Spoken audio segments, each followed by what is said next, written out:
আজকে বানাচ্ছি বিটরুটের juice.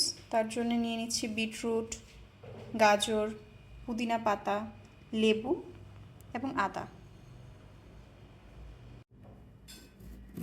Slice করে কেটে নিচ্ছি বিটরুট।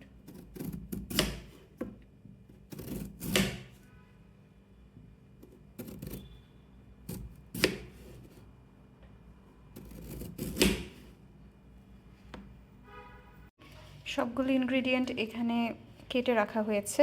আমরা একটা একটা করে ব্লেন্ডারে দিয়ে দিব ব্লেন্ড করার জন্য। বিটরুট দিয়ে দিচ্ছি, পুদিনা পাতা, গাজর,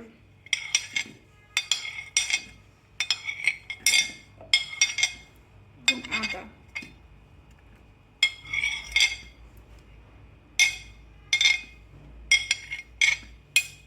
শেষে লেবুর জুসটা নিয়ে নিব।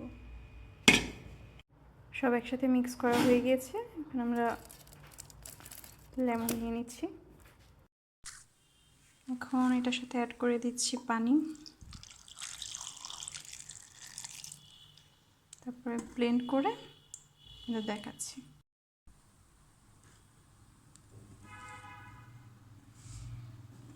জুসটা বের করে নিচ্ছি। হয়ে গেল আমাদের বিটরুট জুস তৈরি। খুবই হেলদি একটা ড্রিঙ্ক।